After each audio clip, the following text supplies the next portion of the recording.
ಕಬಿನಿ ಜಲಾಶಯವು ಆಪತ್ತಿನಲ್ಲಿ ಇದೆಯಾ? ಕಬಿನಿ ಬಲದಂಡೆ ಬಳಿ ಬಿರುಕಿನಿಂದ ಈಗ ಆತಂಕ ಉಂಟಾಗಿದ್ದು ಬಿರುಕು ಬಿಟ್ಟಿರೋದನ್ನ ಅಧಿಕಾರಿಗಳೇ ಒಪ್ಪಿಕೊಂಡಿದ್ದಾರೆ. ಕಬಿನಿ ಜಲಾಶಯವು ಆಪತ್ತಿನಲ್ಲಿ ಇದೆಯಾ ಅನ್ನೋ ಪ್ರಶ್ನೆಗೆ ಅಧಿಕಾರಿಗಳ ಉತ್ತರ ಬಿರುಕುಗೊಂಡಿರೋದು ಹೌದು ಅಂತ ಹೇಳಿ ಅಧಿಕಾರಿಗಳೇ ಒಪ್ಪಿಕೊಂಡಿದ್ದಾರೆ. ಈಗ ಸದ್ಯ ಯಾವುದೇ ರೀತಿಯ ಕಾಮಗಾರಿ ನಡೆಸೋದಕ್ಕೆ ಸಾಧ್ಯ ಇಲ್ಲ. ನೀರಿನ ಸಂಗ್ರಹ ಮಟ್ಟ ಕಡಿಮೆಯಾದಾಗ ಕಾಮಗಾರಿಯನ್ನ ಮಾಡಬೇಕಾಗುತ್ತೆ, ನಡೆಸಲಾಗುತ್ತೆ. ಫೆಬ್ರವರಿ 2025ರಿಂದ ಕಾಮಗಾರಿಗೆ ತೀರ್ಮಾನವನ್ನ ಮಾಡಲಾಗಿರೋದು. ಸೊ ಕಳೆದ 3 ವರ್ಷಗಳಿಂದಲೂ ಕೂಡ ನೀರು ಸೋರಿಕೆ ಆಗ್ತಾ ಇದೆ ಇಲ್ಲಿ, ಆದರೆ ಯಾವುದೇ ರೀತಿಯ ಅಪಾಯ ಇಲ್ಲ ಅಂತ ಹೇಳಿ ತಜ್ಞರು ಈಗ ಅಭಿಪ್ರಾಯವನ್ನ ಪಟ್ಟಿದ್ದಾರೆ. ಸದ್ಯ ತಜ್ಞರ ಸಮಿತಿಯ ಶಿಫಾರಸಿನಂತೆ ಅಲ್ಲಿ ಸಿಸಿಟಿವಿಯನ್ನು ಕೂಡ ಅಳವಡಿಕೆ ಮಾಡಲಾಗಿದೆ. ಜಲಾಶಯದ ಸಂಗ್ರಹ ಹೆಚ್ಚಾದಾಗ ಸೋರಿಕೆ ಹೆಚ್ಚಾಗುತ್ತೆ, ಸಂಗ್ರಹಣೆ ಕಡಿಮೆಯಾದಾಗ ಸೋರಿಕೆ ಕಡಿಮೆಯಾಗುತ್ತೆ ಅನ್ನುವ ವಿಚಾರವನ್ನು ಕೂಡ ಹೇಳಿದ್ದಾರೆ. ಈಗಾಗಲೇ remote operated underwater robotic ಪರಿವೀಕ್ಷಣೆ ನಡೆಸಲಾಗಿದೆ. ಡೈವರ್ ಆಪರೇಟೆಡ್ ಅಂಡರ್ ವಾಟರ್ ವಿಡಿಯೋಗ್ರಫಿಯನ್ನು ಕೂಡ ಮಾಡಲಾಗಿದೆ ಅಂತ ಅಧಿಕಾರಿಗಳು ಮಾಹಿತಿಯನ್ನ ಕೊಟ್ಟಿದ್ದಾರೆ. ಸೊ ಕಬಿನಿ ಜಲಾಶಯದಲ್ಲಿ ಯಾವ ರೀತಿಯಾದಂತಹ ಸಮಸ್ಯೆ ಇದೆ, ಅಧಿಕಾರಿಗಳು ಈಗಾಗಲೇ ಒಪ್ಪಿಕೊಂಡಿರುವ ರೀತಿಯಲ್ಲಿ ಬಿರುಕು ಬಿಟ್ಟಿದೆ ಅನ್ನೋದಾದ್ರೆ ಎಲ್ಲಿ ಅನ್ನೋದರ ಸಂಪೂರ್ಣ ಗ್ರೌಂಡ್ ರಿಪೋರ್ಟ್ ಅನ್ನು ಕೊಟ್ಟಿದ್ದಾರೆ ನಮ್ಮ ರಿಪೋರ್ಟರ್ ಆನಂದ್. ಮೈಸೂರು ಭಾಗದ ಜೀವನಾಡಿ ಕಬಿನಿ ಜಲಾಶಯದಲ್ಲಿ ಈಗ ನಾನಿದ್ದೇನೆ. ಮೈಸೂರು ಜಿಲ್ಲೆಯ HD ಕೋಟೆ ತಾಲೂಕಿನ ಬೀಚನಹಳ್ಳಿಯಲ್ಲಿರುವ ಈ ಜಲಾಶಯ ಸುಮಾರು 19.52 TMC ನೀರಿನ ಸಾಮರ್ಥ್ಯವನ್ನು ಹೊಂದಿದೆ. ನೀವು ದೃಶ್ಯದಲ್ಲಿ ನೋಡ್ತಾ ಇರ್ಬೋದು. ಸದ್ಯಕ್ಕೆ ನಾನೀಗ ಮೈಸೂರು ಜಿಲ್ಲೆ HD ಕೋಟೆ ತಾಲೂಕಿನ ಬೀಚನಹಳ್ಳಿಯಿರುವ ಜಲಾಶಯದಲ್ಲಿದ್ದೇನೆ.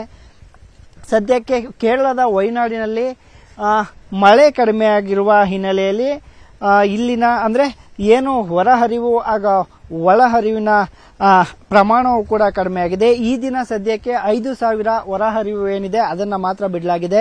ಅಂತಂದರೆ ಸೋಷಿಯಲ್ ಮೀಡಿಯಾದಲ್ಲಿ ಒಂದು ವಿಡಿಯೋ ಕೂಡ ವೈರಲ್ ಆಗಿತ್ತು, ಕಬಿನಿ ಬಲದಂಡೆಯ ಬಳಿ ಬಿರುಕು ಬಿಟ್ಟಿದೆ ಅನ್ನುವಂಥದ್ದು. ಆದರೆ ಈ ಬಗ್ಗೆ ಪ್ರಕಟಣೆಯನ್ನು ಹೊರಡಿಸಿರುವಂತಹ ಕಬಿನಿಯ ಅಧಿಕಾರಿಗಳು ಕಬಿನಿ ಡ್ಯಾಮಿಗೆ ಅಥವಾ ಕಪಿಲಾ ಜಲಾಶಯಕ್ಕೆ ಯಾವುದೇ ಅಪಾಯವಿಲ್ಲ, ಅದು ಸಾಮಾಜಿಕ ಜಾಲತಾಣದಲ್ಲಿ ವೈರಲ್ ಆಗಿರುವ ವಿಡಿಯೋ ಅದು ಫೇಕ್, ಅಲ್ಲದೆ ಕಬಿನಿ ಬಲದಂಡೆಯ ಬಳಿ ಬಿರುಕು ಬಿಟ್ಟಿದೆ ಏನಿದೆ ಅದು ಮಿನಿಮಮ್ ಲೀಕೇಜ್ ಆಗುವಂಥದ್ದು.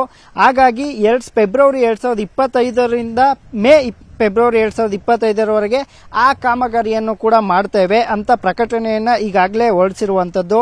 ಅಲ್ಲದೆ ಏನು ಆ ಲೀಕೇಜ್ ಅನ್ನುವಂತಹ ವಿಡಿಯೋ ಏನು ವೈರಲ್ ಆಗಿತ್ತು ಆ ಬಗ್ಗೆ ಈಗಾಗಲೇ 29ನೇ ತಾರೀಕು ಸೋರಿಕೆಯನ್ನು ಸರಿಪಡಿಸುವ ನಿಟ್ಟಿನಲ್ಲಿ ಅಧಿಕಾರಿಗಳು ಅಲ್ಲೆಲ್ಲ ವೀಕ್ಷಣೆಯನ್ನು ಸಹ ಮಾಡಿದ್ದಾರೆ.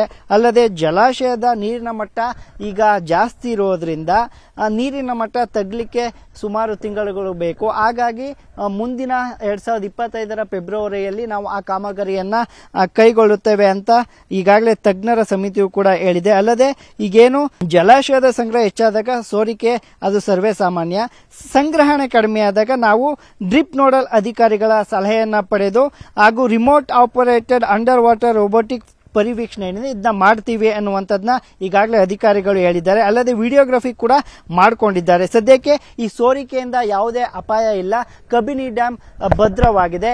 ಯಾರೋ ಕೆಲ ಕಿಡಿಗೇಡಿಗಳು ಮಿನಿಮಮ್ ಸೋರಿಕೆಯನ್ನ ಈ ರೀತಿ ತೋರಿಸಿದ್ದಾರೆ ಅನ್ನುವಂಥದ್ದು ಅಧಿಕಾರಿಗಳ ಮಾತು. ಕ್ಯಾಮರಾ ಪರ್ಸನ್ ರಾಹುಲ್ ಜೊತೆ ಆನಂದ್ KS, ಕಬಿನಿ, ಮೈಸೂರು. ಕನ್ನಡಿಗರ ನೆಚ್ಚಿನ ನ್ಯೂಸ್ 18 ಕನ್ನಡ ಈಗ ವಾಟ್ಸ್ಆಪ್ನಲ್ಲೂ ಲಭ್ಯ.